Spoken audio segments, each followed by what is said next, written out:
पर स्त्री के प्रति दोष दर्शन, पर स्त्री के प्रति भोग वृत्ति की भावना बिल्कुल त्याग दे, नहीं भगवत मार्ग में आगे नहीं बढ़ पाएगा। दूसरा, छल कपट आदि करके दूसरे का धन अपहरण करने की बात रखना कभी नहीं होना चाहिए। दिखावा करके, दंभ करके, पाखंड करके, किसी भी तरह से दूसरे से धन ऐंठने की इच्छा रखना, फिर आप वैष्णव पद्धति में फिसल जाएंगे, आगे नहीं बढ़ पाएंगे। तीसरा, किसी की भी निंदा करना नहीं करना है।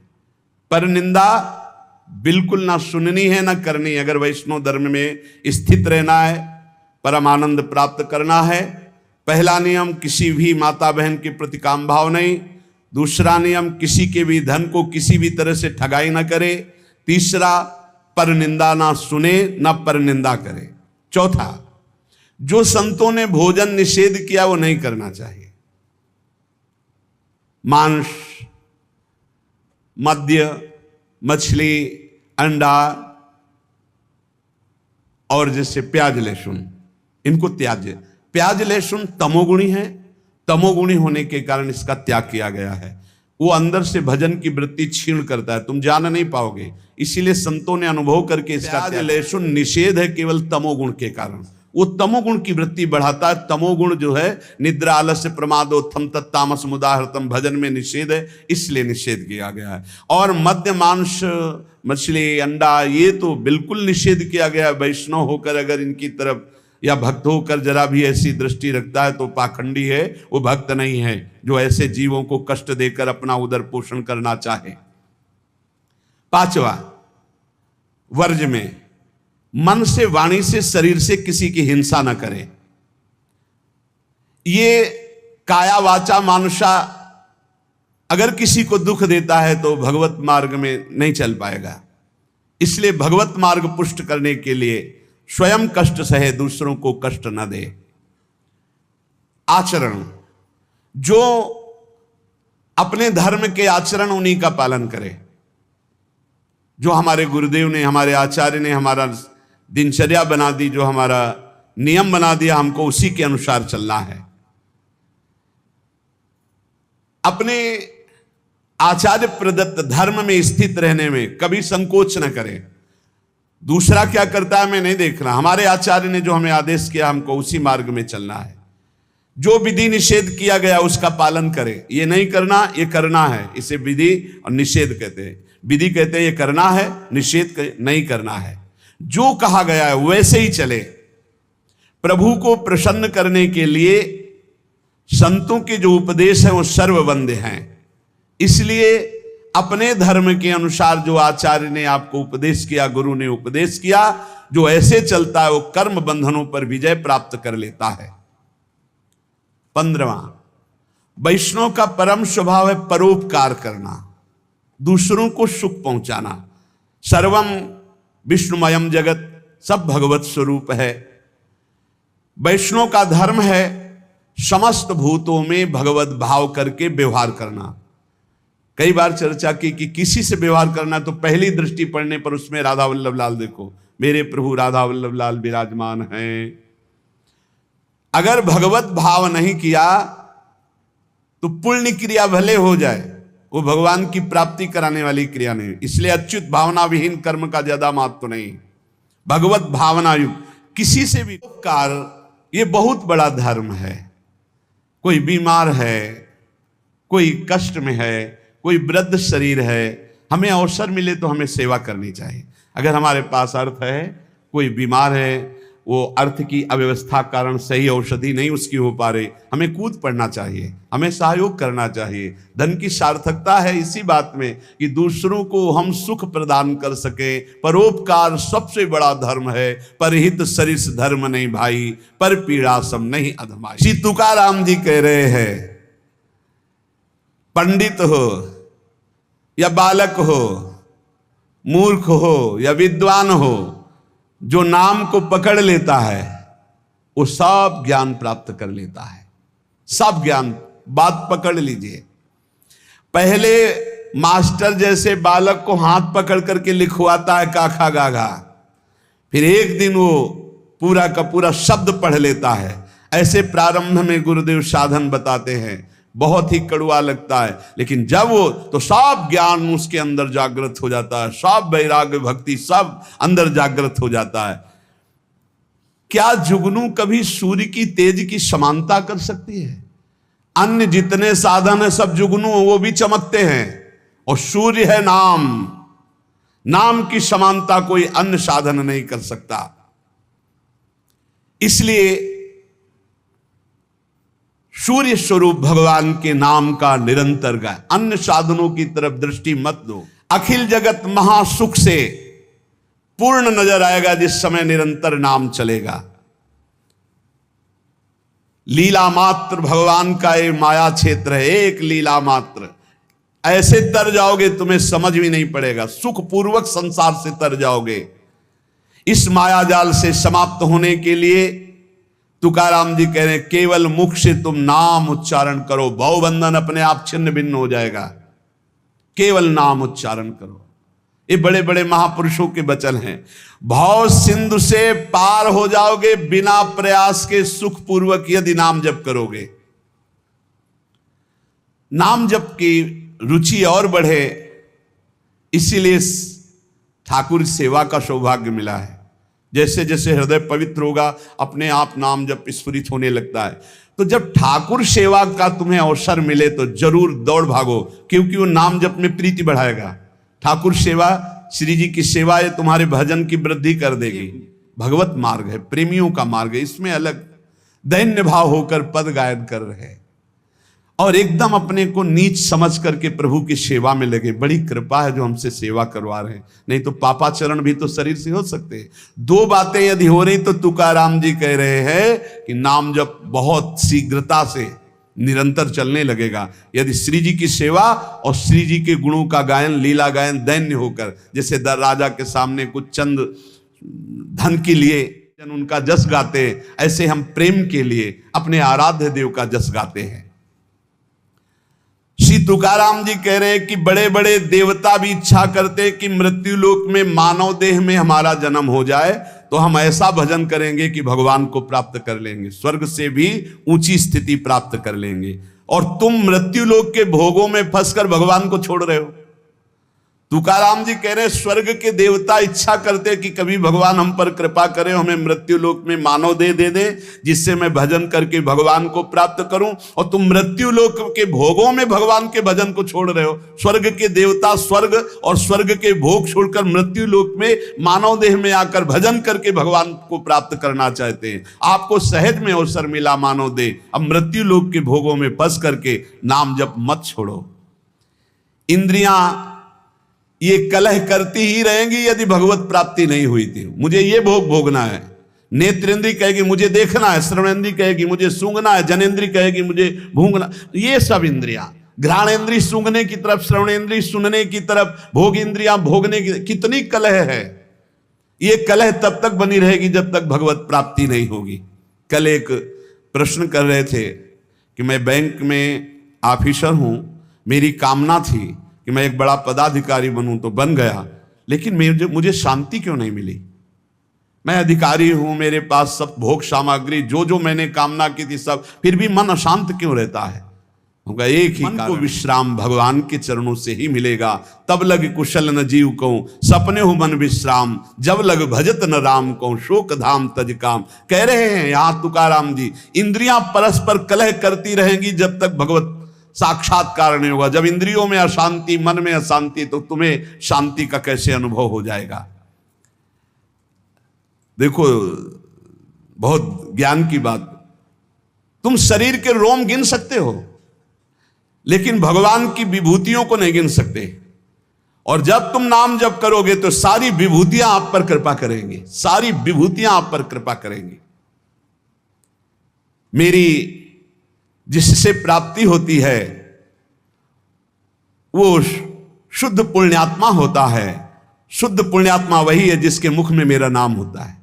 तुकाराम जी कह रहे हैं, श्री भगवान कह रहे हैं, मेरी जिससे प्राप्ति होती है वो शुद्ध पुण्यात्मा होता है। शुद्ध पुण्यात्मा कौन होता है? जिसके मुख में मेरा नाम होता है, जो मेरा अनन्य गति का होता है, उसी को प्रेम प्राप्त होता है। और जो मेरे नाम का अनन्य हो जाता है उसे मेरी अनन्य गति प्राप्त होती है। पकड़ो, महापुरुषों के वचनों को पकड़ो, सब नाम है, सब नाम। जैसे गर्भिणी स्त्री को परोसा गया तो उसको जब तृप्ति हुई तो गर्भस्थ बालक को पुष्टता अपने आप प्राप्त हो जाती है। ऐसे ही जब भक्त प्रसन्न हो जाता है तो भक्त के हृदय में विराजमान भगवान अपने आप संतुष्ट हो जाते हैं। तो नाम जप करे और भक्तों की आराधना करे, अपनी कोई स्वतंत्र इच्छा ना रखे, अपनी इच्छा को भगवान की इच्छा में समर्पित कर दे। माली जल को जिधर ले जाता है उधर ही जल प्रवाहित होने लगता है। हमारे जीवन बगीचा के मालिक हैं भगवान गुरुदेव, जिधर वो हमको ले जा रहे हैं हमको उधर ही बहते चले जाना है। अगर उधर नहीं जाओगे तो प्रवाह फूट पड़ेगा और गलत दिशा की तरफ चला जाएगा। तुकाराम जी कह रहे हैं मधुर और विशद आनंद देने वाला भगवान का नाम है। देखो, जल में भेद नहीं होता, जल सब में गिरता है, लेकिन अपने भावानुसार उसका स्वरूप अलग हो जाता है। जल तो ईख में भी गिरता है तो वही जल मधुर गन्ने का रस बन जाता है, और जल धतूर में भी गिरता है जिससे उसका फल पुष्ट होता है, वो जहर बन जाता है। जल केले में गिरता है जिससे कपूर बन जाता है, जल सीपी में गिरता है तो मोती बन जाता है। जल तो समान भाव से बरसता है लेकिन अधिकारानुसार उसका फल अलग अलग हो जाता है। तो जो उपासक भगवान में डूबा हुआ है वो महामधुर रस, विशद आनंद, विभिन्न विभूतियों का कृपा पात्र बन जाता है। और जो भगवान से विमुख है तो कृपा उनको भी की मानव दे दिया है, पापाचरण करके अपने जहर जैसा जीवन बना लेते हैं, अशांति में जीवन बना लेते हैं। चित्त मगन होकर के जब नाम गुणगान करता है, जब वाणी कंठ अवरुद्ध होने लगता है, शरीर में रोमांच हो जाता है, आंखें अधकुली और अश्रु वर्षा होने लगती है, शरीर में आनंद की लहर तरंगायमान होकर कंपायमान शरीर को कर देती है, ऐसा जब सुख प्रकट होता है तो जीव की जीव दशा नष्ट हो जाती है और वो भगवत स्वरूप हो जाता है। बनावटी नहीं, स्वाभाविक ये स्थिति।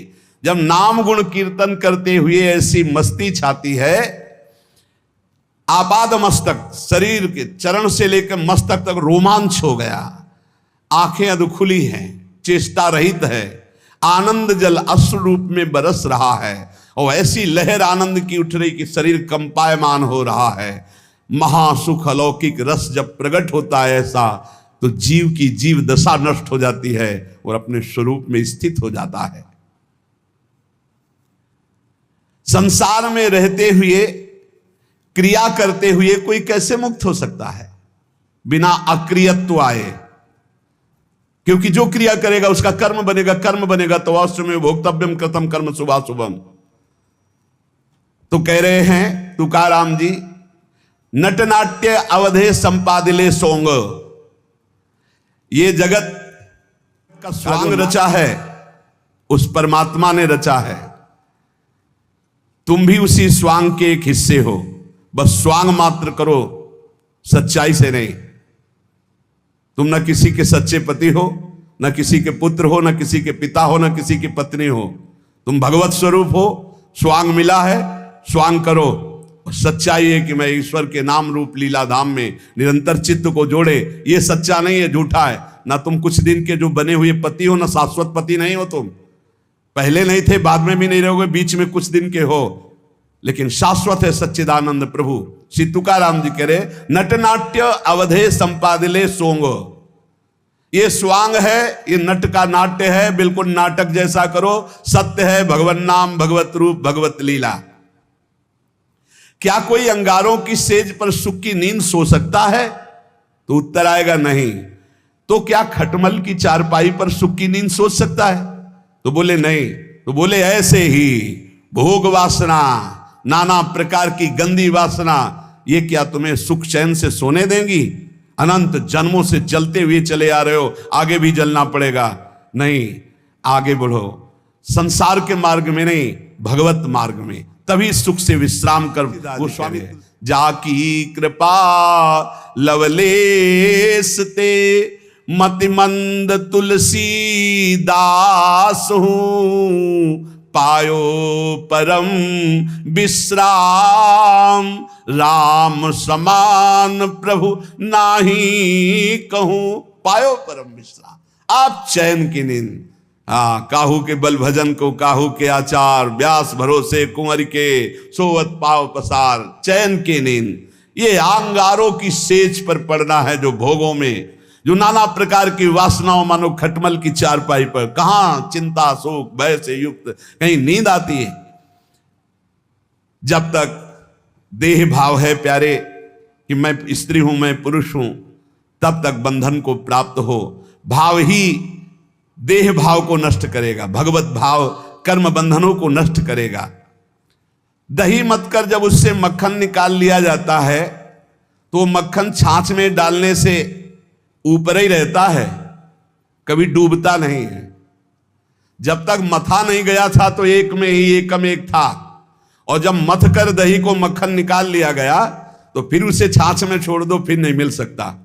ऐसे ही खूब नाम जप करके पहले जीवत तो नष्ट कर दो, फिर संसार में रहोगे तो ऐसे रहोगे जैसे छाछ के ऊपर मक्खन रहता है, कभी मिल नहीं सकता। तुकाराम जी कहते हैं, दही से पहले मथ करके मक्खन अलग कर लो, फिर मिलाना भी चाहोगे तो चाहे जितना प्रयास करो मिलेगा ही नहीं। ऐसे ही एक बार तुम देह भाव से अलग हो, नाम जप करके ऐसा ज्ञान प्राप्त करो, फिर संसार में तुम्हें कोई नहीं बांध सकता। प्यासा प्यासे की हालत जानता है, भूखा भूखे की हालत जानता है। ऐसे ही भगवत मार्ग का पथिक केवल भगवत मार्ग के पथिक ही भगवत मार्ग के पथिक को जानते हैं, दूसरे नहीं जान सकते। दूसरों को तो आश्चर्य लगता है, ऐसा कैसे हो सकता है कि घर में खाने को नहीं, हर कष्ट हर, और वो खूब नाच नाच कर रहे हैं। ऐसा कैसे हो सकता है कि घर में इकलौते पुत्र का 100 पड़ा हुआ है और वो नाम कीर्तन कर रहे हैं? ऐसा कैसे हो सकता है कि क्षण क्षण पर कष्ट दिया जा रहा है और वो हरि हरि हरि मेरा हरि मेरा हरि? ऐसा कैसे हो सकता है प्रहलाद जी? ऐसा कैसे हो सकता है? 22 बाजारों में मार कोड़े खाल खींच ली गई, फिर भी ना तो भक्ति में फर्क पड़ा ना भक्त में फर्क पड़ा। वैसे ही भक्ति, वैसे ही मुख प्रसन्न। कैसा कैसे हो सकता है? ये बात जैसे प्यासे को प्यासा जानता है, भूखे को भूखा जानता है, ऐसे ही भगवान के भक्त को सिर्फ भगवान का भक्त जानता है। ये विषयी संसारिक प्रापंचिक लोग उसे नहीं जान सकते। तुकाराम जी कहते हैं, माया योग से जीव दुर्दशा को प्राप्त हो रहा है और भक्ति योग से महासुख को भोगेगा। इसलिए माया योग से हटो और भक्ति योग को प्राप्त करो। अनित्यम असुखम लोको मिमम प्राप्य भजस्व माम। ये संसार के नाशवान सुख भोगों से मन को हटाओ, लोक के भोग तुम्हें दुर्गति को प्राप्त करा देंगे। प्राप्य भजस्व माम, मुझे भजो, भगवान करे मेरा स्मरण करो। काटे या जनाचे थोर व आश्चर्य विषय वडिम भूतले जीव। तुकाराम जी कह रहे हैं कि जीव भोगों में फंसकर समय को नष्ट कर रहा है। वो समझ रहा है बड़ा अच्छा समय व्यतीत हो रहा है, लेकिन आगे भयानक दुख आने वाला है, फिर मृत्यु होगी, फिर अन्य योनियों में जाओगे। इसलिए भजन कर लो। पैसा के बल से, भोगों के बल से, पद के बल से तुम काल से नहीं बच सकते। उन्मत्त मत हो, भजन कर लो। तुकाराम जी कह रहे, बड़ी दया आ रही ऐसे जीवों पर जो भोगों के बल से, धन के बल से अपने जीवन को नष्ट कर रहे हैं कि समय बढ़िया जा रहा है बड़ी मौज मस्ती से, लेकिन वो आगामी दुख को नहीं देख पा रहे हैं।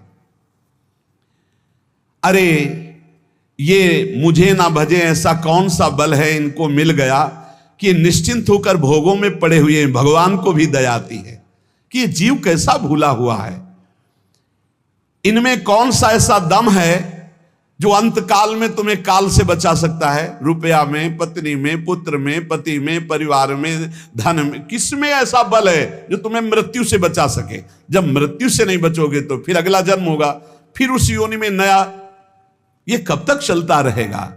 क्या यमदूतों से तुम्हें ये रुपया पैसा बचा लेगा?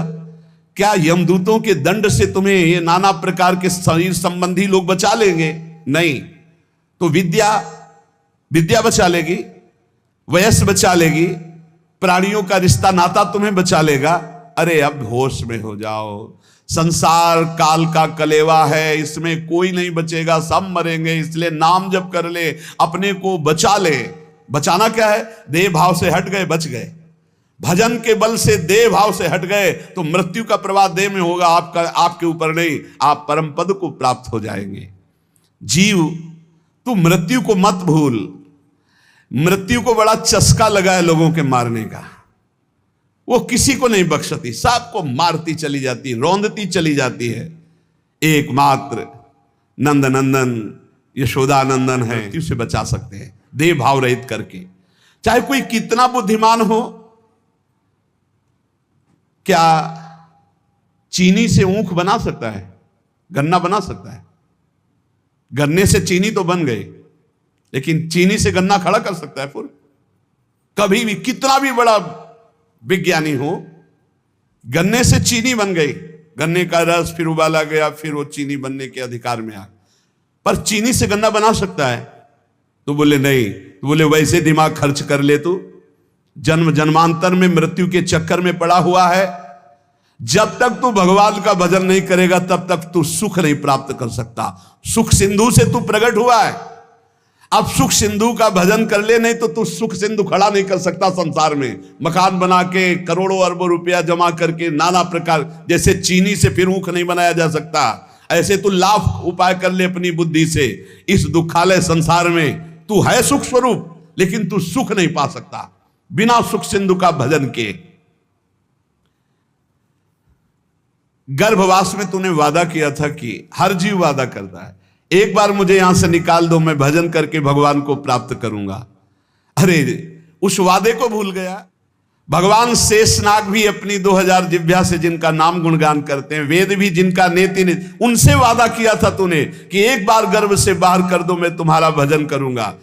बौरा गया, इस माया में आके फिर बौरा गया। अपनी जिह्वा से व्यर्थ की बातें करके, दिमाग से नाना प्रकार के प्रपंच का चिंतन करके फिर फंस गया चक्कर में, वो वादा भूल करके। इसलिए श्री तुकाराम जी कहते, जीवात्मा तू ही अपना तारक है और तू ही अपना मारक है। यदि तूने वादा निभाया और भजन किया तो अपने को तार लेगा, और यदि वादा भूलकर फिर प्रपंच के चिंतन में लगा तो अपने को बार देगा। तू अपना उद्धारक बन रे जीव, तू मुक्त है, मुक्त हो जा।